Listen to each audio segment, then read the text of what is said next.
السلام عليكم ورحمة الله تعالى وبركاته. مشاهدي الأعزاء، مرحبا بكم في فيديو جديد، وكالعادة لا تنسوا أن تصلوا على أشرف خلق الله محمد صلى الله عليه وسلم.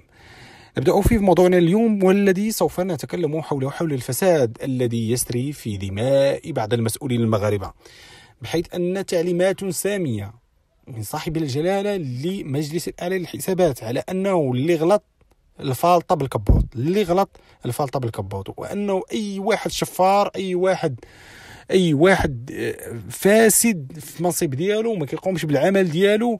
وهذا الشيء راه خبرنا به صاحب الجلاله في الخطاب ديالو السامي، حيث قال ان يجب على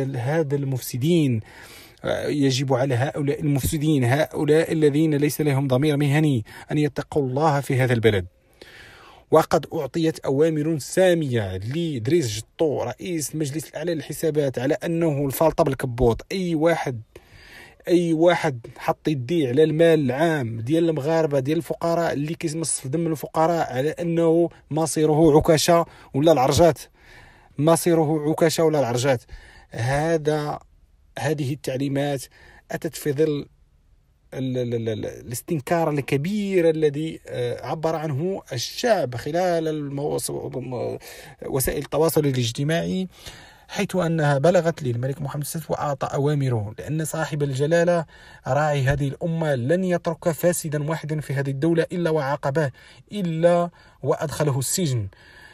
نسأل الله تعالى أن يشفي صاحب الجلالة محمد السادس، وأن يجعله فوق رؤوسنا، وأن يطيل الله في عمره، وأن يشد عضده بالأمير مولاي الحسن، وكذلك ولي عهده مولاي الحسن. وشكرا لكم مشاهدينا الأعزاء. إذا أعجبكم الفيديو لا تبخلوا علينا بالاشتراك، وكذلك الضغط على زر الجرس باش يوصلكم أي جديد، وشكرا.